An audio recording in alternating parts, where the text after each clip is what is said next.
Eu acredito que cada mulher tem uma história para contar e o cabelo faz parte dela. Eu sou Joana Terni, CEO do Joma, cabeleireira apaixonada por cuidar de mulheres, com autenticidade, intenção e afeto.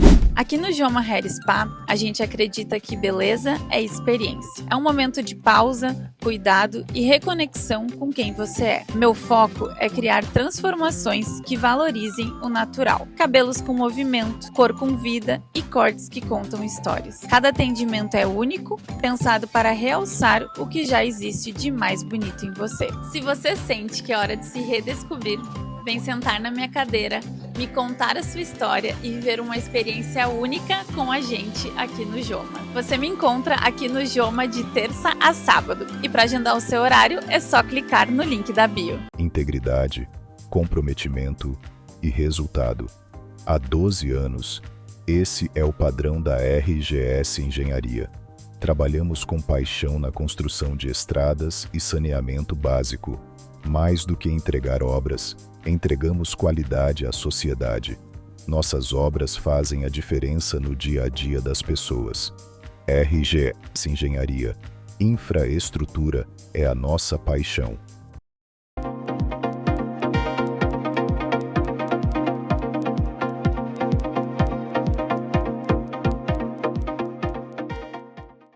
Olá, sejam todos muito bem-vindos ao programa Direito dos Negócios, um espaço dedicado à análise qualificada dos temas que impactam o ambiente jurídico e empresarial. Eu sou Amanda Clark e ao lado da Berta Vepo é uma alegria tê-los conosco aqui na Masper TV. E no programa de hoje nós vamos falar de um tema absolutamente estratégico para o cenário empresarial. Para isso, nossos convidados, Dr. Eduardo Schumacher, seja muito bem-vindo, Dr. Laurence Medeiros também sejam muito bem-vindos. Nós vamos falar, para mim, na verdade, a impressão que eu tenho da recuperação judicial é que causa um certo desconforto para os empresários, que eles têm um pouco de receio, inclusive, do que isso poderia impactar no mercado, né? Se de repente uma situação que não está com saúde financeira, se isso poderia prejudicar fornecedores. Então, eu gostaria de saber da visão de vocês se a recuperação ela é uma solução, é algo positivo para a empresa, ou se não, se realmente pode haver aí um impacto comercial para as empresas. Perfeito. Bom, em primeiro lugar, agradecer o convite aqui, Amanda Clark e Berta Vepo. É um prazer estar aqui com vocês na TV Master. Eu acho que falar de um tema que é tão caro e está tão em voga ultimamente, né, que vivemos um ano de muita dificuldade para os empresários, com uma Selic beirando a 15%, então realmente isso tem impactado significativamente nas empresas. E a recuperação judicial, a gente sempre diz, a recuperação judicial é uma ferramenta, né, Schumacher? É uma ferramenta de reestruturação, não necessariamente ela é o único remédio. A gente, né, que trabalha com reestruturação, normalmente costuma fazer um diagnóstico para entender qual é o cenário, para depois recomendar se o caminho efetivamente é uma recuperação judicial ou simplesmente uma estruturação do negócio, uma estruturação financeira, enfim. Durante realmente muito tempo, a gente olhar um pouquinho nos anos para trás, a recuperação realmente assim, ela tinha, vamos dizer assim, o empresário tinha um pouco de vergonha, um pouco de misticismo assim, de entrar com uma RJ, de demonstrar que ele estava em dificuldade financeira, o que os outros vão pensar, o meu fornecedor, até o meu amigo, o meu colega, cidade pequena, enfim. Acho que isso aí, né, Schumacher, veio desmistificando um pouquinho em função até dos grandes casos de RJ, né, midiáticos que a gente comenta. Acho que por isso que até que hoje se fala tanto em RJ, porque tivemos casos de impacto, né? Casos grandes de bilhões, aí, casos de Oi, de Odebrecht, então casos assim que realmente passaram muito na mídia, valores estratosféricos, e isso trouxe um holofote muito grande para a recuperação judicial. Então isso acabou desmistificando um pouquinho, né? Eu acho que o empresário hoje, ainda assim, cidade do interior, a gente percebe que existe esse receio, mas muitas vezes ele é um remédio amargo, a gente fala, mas que consegue, de certa forma, reorganizar o negócio, né? Olá, boa tarde para vocês, muito obrigado pelo convite, é um prazer estar aqui com vocês no Direito dos Negócios. Complementando o que o Laurence está falando, sim, a recuperação judicial, quando ela foi instituída no Brasil, isso faz agora 20 anos da lei, né? Foi promulgada 20 anos atrás, havia muito o estigma de que quem entrasse em recuperação judicial estaria entrando numa pré-falência. E desde aquela época, por quê? Porque a falência sempre foi muito estigmatizada. Isso desde a época de surgimento da lei. É uma lei que lá atrás ela tinha uma pena. O cidadão ele falia, ele ia preso. O Código de Napoleão, por exemplo, ele instituía isso desde aquela época e isso foi se desmistificando. E quando veio a lei de recuperação judicial, como ela está linkada com a falência, o que ocorreu? Se levou muito que a pessoa que entra em recuperação judicial iria falir. Então, isso se criou um estigma. A partir acho que Laurência, a partir da pandemia, onde que a lei ela foi muito utilizada de recuperação judicial ali na época da pandemia, ela se popularizou mais. E se viu que muitas empresas que entraram em recuperação judicial saíram da recuperação judicial e muitas vezes muito mais forte do que entraram. E isso começou a se desmistificar. Como bem disse o Laurence, a recuperação judicial ela é só um instrumento. A gente fazendo uma analogia com a medicina, dentro da medicina, para cada doença, tu tem um remédio que é, às vezes, um remédio para gripe, às vezes um antibiótico, e às vezes tu precisa de um remédio um pouco mais forte. Dentro desse mundo, desse universo de reestruturação, tu tem diversas ferramentas. Uma delas é a recuperação judicial. Tu tem a recuperação extrajudicial, tu tem a recuperação que a gente chama de recuperação branca, que é uma reestruturação sem precisar usar essas duas ferramentas. E ainda tu tens a falência. A falência hoje em dia é uma grande solução para certos empresários que veem no seu negócio não uma continuidade, mas um recomeço. Porque tu busca uma autofalência e logo mais ali na frente tu pode reestabelecer um novo negócio e voltar ao mercado. Então, acho, como disse o Laurence, isso tudo depende do diagnóstico que a gente consegue analisar e instituir para aquela empresa, para qual o melhor caminho para ela sair da crise. O fato é, entrou em crise, há remédios para isso que é importante. E agora, talvez até mesmo com a enchente que teve, né? Na opinião de vocês, a lei de falências tem, até mesmo pelo viés da recuperação judicial, tem ajudado o pessoal do agro que possivelmente sofreu todo esse impacto, né? Visando, obviamente, cumprir com a função social da empresa. Em 2025, o agronegócio foi a bola da vez, né, mano? Então, assim, realmente muitos pedidos no agronegócio. A gente deu uma palestra na semana passada sobre o tema, né? Foram praticamente metade dos pedidos de recuperação judicial do estado do Rio Grande do Sul, foram, em termos de valores, são 5 bilhões de créditos hoje que se sujeitaram ao procedimento de recuperação judicial, praticamente 50% foi relativo ao agronegócio, né? E certamente, eu acho que impactado pela alta juro, mas também eu acho que as enchentes aqui no estado impactaram significativamente a atividade rural, né? E assim, a atividade rural, assim, já que tocou no tema, assim, ela é um pouco mais sensível em termos de recuperação judicial. A gente tem visto alguns pedidos que o pessoal tem feito de forma um pouco irresponsável, digamos assim, porque dentro de uma recuperação judicial existe a classificação de créditos sujeitos à recuperação judicial e não sujeitos à recuperação judicial. Quando você tem o produtor rural, normalmente ele tem as terras que já está alienada financeiramente para o banco, que ela está fora da recuperação, ela tem o maquinário que ela está alienado financeiramente, que ela está fora da recuperação. Então, cedo com a recuperação, aí sim, você trava o negócio e muitas vezes agora o que tem acontecido é a falência do produtor rural. Né? E o produtor rural normalmente, né, com exceções, mas ele é uma pessoa que é do campo, uma pessoa às vezes muitas vezes sem instrução, né, não instrução sim jurídica, né, para tomar essa decisão, e muitas vezes ela é ludibriada por essa reestruturação, essa recuperação judicial, um fôlego e tal, mas não é bem assim. Então essas falências tem uma coisa, a gente vê que quando chega numa falência, o produtor rural ele nem sabe o que está acontecendo, né? Chega lá o oficial de justiça, você faliu, como assim? Né? Então a gente está enfrentando recentemente um caso grande aí que a gente fica com pena, é lamentável chegar numa situação, mas quem sabe o Kixubai começou do Fresh Start, pode falar um pouquinho do Fresh Start, acho que é importante. Mas falando, só para não perder também a linha do produtor rural, o grande problema é que a recuperação judicial ela não foi feita para o produtor rural. É a mesma coisa que tu pegar um terno, um blazer número 46 e tu querer um manequim 54 e vestir ele. Fica apertado, tu não consegue se mexer. E é como funciona para o produtor rural. Não é para todos os produtores rurais que ela serve. Ela serve para aqueles que são mais estruturados, que já estavam indo mais numa linha empresarial. O que acontece?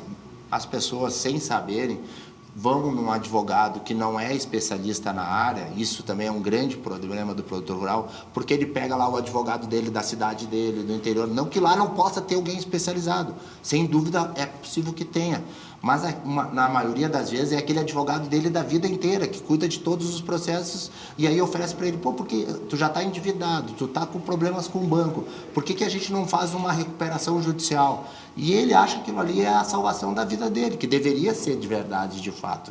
Só que não, como disse o Laurence, não é para todos, não é todos os créditos que cabem dentro de uma recuperação judicial.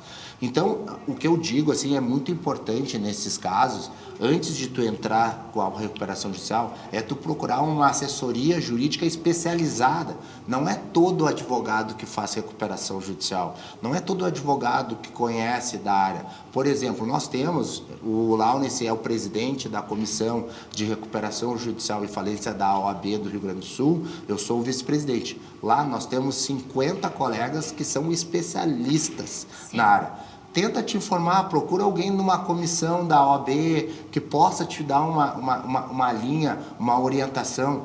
Eu, por exemplo, no meu escritório, já passou durante esse ano alguns produtores rurais que eu não fiz o projeto de recuperação judicial porque eu vi que não cabia para eles. Eu ia muito mais prejudicar aquela pessoa do que ajudar. E é o que o Laurence falou, e é onde eu vou chegar. Muitas vezes uma recuperação judicial mal feita, mal projetada, leva à falência. Levando à falência, essa pessoa que tinha só a terra dela e talvez pudesse ainda buscar uma salvação junto ao banco, uma renegociação, algo fora da recuperação judicial, ele se vê sem nada, nem aonde morar, muitas vezes. Sim. E o que o Lauro está falando sobre o Fresh Start, que é muito importante, mas daí não é esse caso, é quando a gente tem dentro de uma falência, que daí já é um outro assunto que a gente está falando, a falência, ela estabelece um tempo que tu fica um tempo sem poder exercer o comércio, mas logo depois de 3 anos, tu tendo a decisão das obrigações, a extinção das obrigações, ou seja, tu volta ao mercado como empresário. E isso é muito importante para que haja um ciclo dentro da economia. Aqui ainda isso está maturando, isso está gatinhando. Nos Estados Unidos, isso já está sedimentado. Muitas vezes isso ajuda na economia, porque dá mais coragem a um empresário de tentar. Empresário e empreendedor, vocês que trabalham aqui com negócios, vocês sabem, é tentativa, acerto e erro muitas vezes. Nem tudo que o empresário, que tu empreende dá certo. E muitas vezes, quando vê, tu está dentro de um calabouço de dívidas. Como é que eu vou sair dali e vou voltar a empreender? Então, a autofalência e o Fresh Start ajudam muito nisso, né, Laurence? Então, só para complementar, nos Estados Unidos tem o Donald Trump, né, que já quebrou algumas vezes. Exato, muito bem colocado. O presidente já o presidente dos Estados Unidos, antes de ser bilionário, ele exatamente passou por algumas falências, né, então. E aproveitando o gancho, eu queria, sobre essa questão da pós-pandemia, em que houve um pedido extraordinário de recuperação judicial na área do agro. E até virou uma questão um pouco política, que eu nem vou entrar a fundo, assim, mas acho que muita dos debates vieram com um viés político que nem deveria. Mas o fato é que houve um abuso dessa questão do RJ e da recuperação judicial, ou existem critérios objetivos que são fiscalizados e por isso que não há como ter abuso, porque tem que entrar dentro daquela condição, dentro daquele critério objetivo. Claro, né, Berta, que hoje, para você obter o benefício da recuperação judicial, existem alguns requisitos legais que devem ser cumpridos, né, em termos de contabilidade, né, etc. E também é nomeado um administrador judicial, que é o responsável por fiscalizar a atividade do devedor. Então, assim, se há abusos, claro que há, né? Então, assim, se pegar nível Brasil, tem casos emblemáticos, assim, que realmente de recuperações, às vezes, montadas, credores que não existem e foram plantados para poder aprovar um plano de recuperação judicial, né? Mas eu diria que isso isso são exceções, tá? Eu prefiro dizer que essas vamos dizer assim, essas fraudes assim que existem na RJ são exceções. A regra é o procedimento legal, o procedimento é o empresário sério, é um administrador judicial que fiscaliza a atividade e é um projeto que, se realmente tiver alguma fraude, um bom administrador judicial, um bom juiz ali, um Ministério Público atuante, consegue identificar e tirar do mercado. Isso a gente até preza, né? Tomara que saia do mercado quando faz o problema. Sim, até porque é uma ferramenta importante para a economia, né? Para que Sem as dúvida. empresas sigam, para que a economia seja movimentada. Sem dúvida. Então, assim, claro que existe, né? Nós tivemos até declaração de um banco, não vou citar o nome, dizendo que iriam processar os advogados caso tivessem muitas recuperações do agro. Mas, assim, claro que são afetados, né? Eu acho que todos os credores, como instituições financeiras, são afetadas, mas a gente precisa separar ali, no linguajar rural, o joio do trigo, né? Para justamente não haver esse tipo de movimentação de que todos os processos de recuperação judicial são fraudulentos. Eu não acredito nisso, acho que é uma exceção, as fraudes são realmente exceções no mercado. E aí entra um papel de suma importância da comissão. Qual é o papel da comissão no fomento desse debate jurídico, de qualificação até mesmo dos profissionais, né? Perfeito. Eu acho que a primeira situação também a gente precisa levar em consideração que a lei ela é relativamente nova. Como eu falei, a gente tem 20 anos da lei. Ela ainda está num processo de maturação e adaptação. Só para vocês terem uma ideia, desses 20 anos ela já sofreu uma reforma. Sim. Né? Então ela mostra que a lei ela veio, ela tem as suas raízes dentro do sistema jurídico e empresarial brasileiro, mas ela precisa de uma adaptação. E às vezes o abuso, algo assim, é uma situação também que isso aí vai ajudando a lei ela ir se moldando para melhor proteger o sistema, que é isso que é importante, a gente proteger o sistema de recuperação. Porque se a gente falar de abuso, há más profissionais para tudo. Há médico incompetente, há médico abusador, há arquiteto, engenheiro, enfim, também vai ter na área jurídica.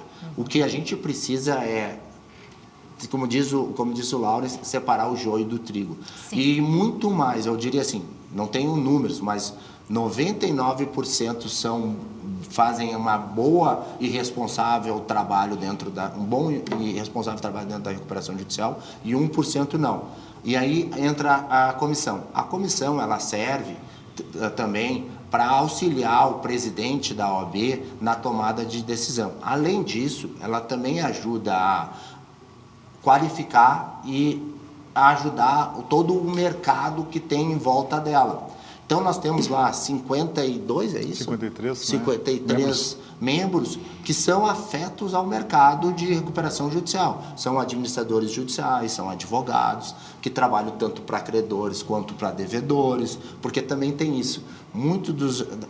Dentro do sistema de recuperação judicial, muitas vezes, quem trabalha para devedor, trabalha só para devedor, não trabalha para credor. Tem uma certa segregação, assim. Mas eu acho que isso que é natural, porque não tenho como eu defender algumas situações em relação a devedores e depois defender como credores. Então, eu tenho que tomar mais ou menos um lado. E dentro da recuperação, da nossa comissão, ela é muito plural, ela traz todos os lados e isso serve muito para maturar e para desenvolver o sistema, né, Laurence? Tu sabes que o tema, né, reestruturação empresarial, dentro da nossa comissão e também nas recuperações do Brasil inteiro, é o tema hoje que mais tem eventos no Brasil. Se você quiser, tu tem toda semana um evento sobre reestruturação no Brasil. Né? A nossa comissão aqui, até na semana passada, eu pensei, bom, encerramos os eventos, eles fizeram mais um evento de agro, né? Então, assim, o agronegócio foi a bola da vez, teve muitos eventos do agronegócio, mas a gente sempre brinca nas palestras, né, Chumar, que o nosso tema aqui está tão em voga que toda semana tem um evento Brasil afora, ou se não mais que um, né, para a gente participar das discussões, né. Eu até acho uma área um pouquinho peculiar, porque não é algo que a gente aprende na faculdade de uma maneira mais robusta. Exato. Então, quem atua precisa desse auxílio, desse suporte, não só de aprender na prática, como também do trabalho da comissão. Mas aí é uma coisa também importante a gente saber quais são os principais erros que vocês veem de advogados que podem levar a prejuízos futuros, porque aqui a gente está lidando com questões muito peculiares, claro, né? Normalmente empresas familiares, sem dúvida, que dependem disso. Sem né? dúvida. Eu acho que o principal erro, Amanda, é assim, que a recuperação judicial, como a gente comentou no início, é uma ferramenta. Só que a recuperação ela não acontece no processo. Ajuizar um processo de recuperação judicial ele é simples. Você vai pegar a lei, cumpre os requisitos, pega o contador separado da documentação e ajuiza. E se aqueles documentos aqui eles estão preenchidos de acordo com a lei, o juiz vai deferir o processamento da recuperação judicial, nomear o administrador e vai dizer, agora me apresente o plano de recuperação judicial para os credores a votarem. Então, aí começa o processo. E, normalmente, o pessoal acha que simplesmente ajuizar uma peça com ajuizando a recuperação judicial, o devedor já está protegido. Quando, na verdade, todo um processo de resolução acontece nos bastidores. Uma assembleia de credores, ela vai negociada durante todo esse período que acontece, que são 60 dias, até apresentar o plano de recuperação judicial e ir para uma assembleia de credores, as negociações já começaram, muitas vezes, antes mesmo do ajuizamento. Quando a gente é contratado, né, Schumacher, por um caso, eu já estou sentando com os credores, já estou sentando com a instituição financeira, já estou sentando com os principais fornecedores, já estou avisando de uma possível recuperação judicial e depois nós vamos para o processo. Então, acho que o principal erro é não preparar o ambiente de recuperação judicial, ajuizar uma recuperação que o credor fica sabendo pelo jornal, pela televisão, enfim, e aí o crédito some, aquele fornecedor some, e realmente a empresa, do dia para a noite, ela simplesmente trava a atividade. Não é raro, não raras vezes já vimos acontecer isso aí, né, Schumacher? Eu tive um caso, respondendo a tua pergunta, no interior aqui, que a pessoa entrou com uma recuperação judicial e ela ficou sabendo que ia ter a Assembleia Geral de Credores pelo um credor que é amigo dela e foi intimado para a Assembleia. Estou sabendo que vai ser a Assembleia lá da tua recuperação judicial. O advogado não tinha falado com ela, ela não tinha negociado, faltava 20 dias para a Assembleia e o que eu posso dizer? Se ela deixasse ir nesse caminho como ela estava, certamente ela ia chegar numa Assembleia sem ter negociado com os credores, certamente os credores não iriam aprovar um plano de recuperação judicial e certamente, ou fatalmente eu diria, a recuperação judicial ia ser convolada em falência. Esse é o grande risco. Então, como disse o Laurence, a recuperação judicial ela se dá nos bastidores. A gente, no momento que a gente começa um projeto, que a gente decide pela recuperação judicial, nós já estamos fazendo toda a análise, toda a estratégia, qual credor que a gente vai negociar, como é que a gente vai negociar, qual é o deságio, qual é o plano de recuperação judicial. Essencialmente, um plano de recuperação judicial ele envolve 3 pontas, que é deságio, carência e alongamento da dívida. Esse é a base. Em cima dessa base, tu constrói o plano que às vezes tem outras peculiaridades. Por exemplo, vender uma parte da empresa, que a gente chama de unidade de produção isolada, que é uma UPI.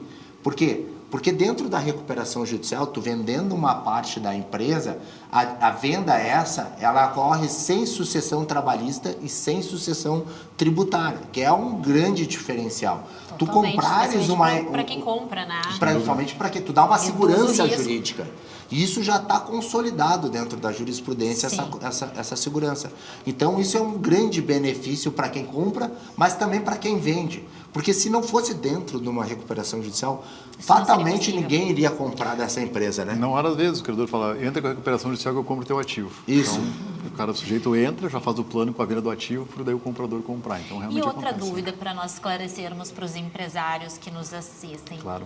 Qual é o momento de pedir a recuperação judicial, de consultar um advogado ao menos para ver se eu entro em recuperação judicial? Quando eu estou ali, antes de ver que os credores, que eu não vou conseguir pagar, né? Às vezes vem já com algumas faltas de pagamento, programações que tinham de financeiras que iriam entrar e não entraram, ou quando já estourou, os credores estão me cobrando e eu já não sei mais o que fazer? Excelente pergunta, Alberto. Justamente a gente sempre conversa, quando pergunta qual é a diferença do sucesso na recuperação, né? Por que ela dá certo e não dá certo. A gente sempre diz, e é unânime, é o time da recuperação judicial.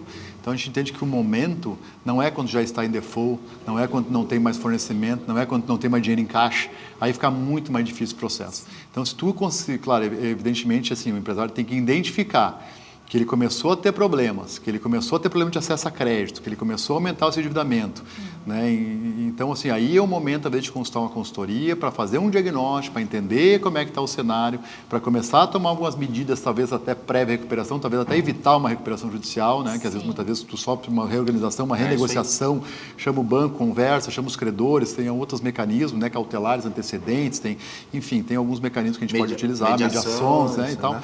Então, acho que o time da recuperação judicial é importante. Se o empresário deixar, quando não tem mais saída, é o que normalmente acontece, quando chega no escritório, tem que ajuizar a recuperação em 1 semana, 5 dias, porque já acabou o crédito, fica bem mais difícil de virar o jogo. Às vezes a chance é cair na falência, né? Talvez até uma falência resolve mais rápido. rápido. O que acontece muito, o empresário, ele só vai atrás da recuperação judicial quando ele não tem mais caixa. Normalmente é isso. Ele não consegue mais pagar o funcionário.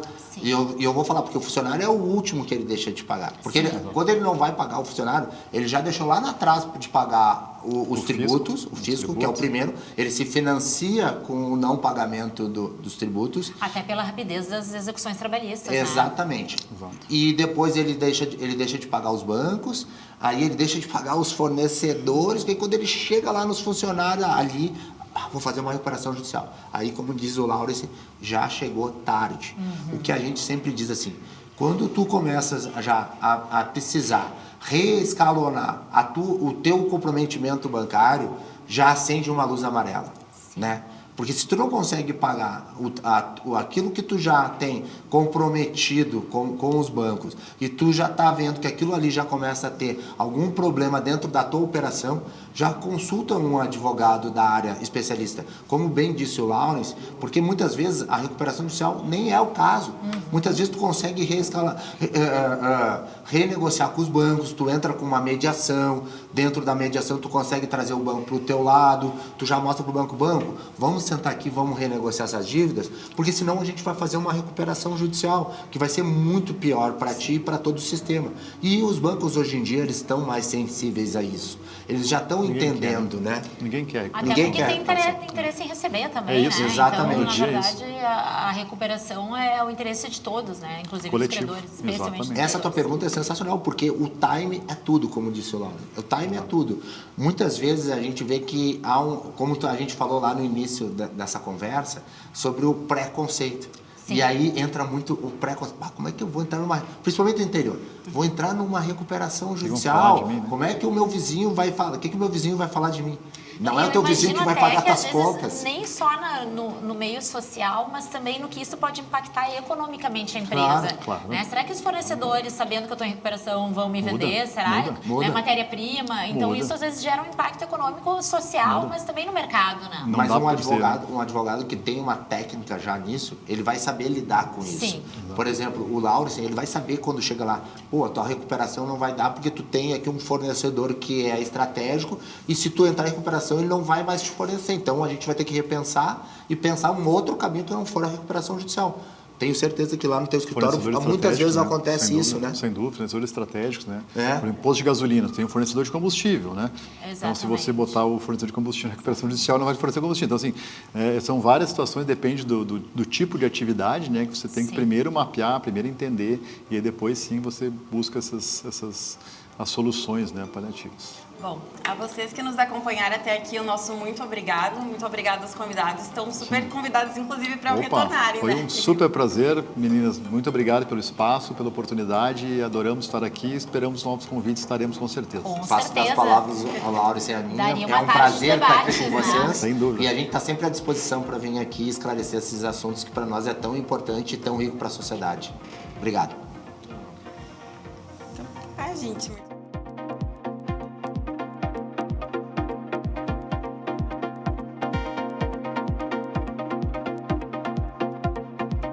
Eu acredito que cada mulher tem uma história para contar e o cabelo faz parte dela. Eu sou Joana Terme, CEO do Joma, cabeleireira apaixonada por cuidar de mulheres, com autenticidade, intenção e afeto.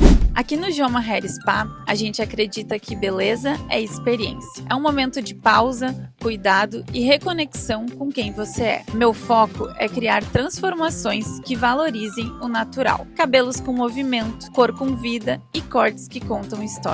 Cada atendimento é único, pensado para realçar o que já existe de mais bonito em você. Se você sente que é hora de se redescobrir, vem sentar na minha cadeira, me contar a sua história e viver uma experiência única com a gente aqui no Joma. Você me encontra aqui no Joma de terça a sábado e para agendar o seu horário é só clicar no link da bio. Integridade, comprometimento e resultado.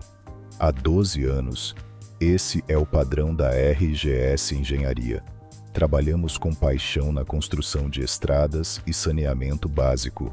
Mais do que entregar obras, entregamos qualidade à sociedade. Nossas obras fazem a diferença no dia a dia das pessoas. RGS Engenharia. Infraestrutura é a nossa paixão.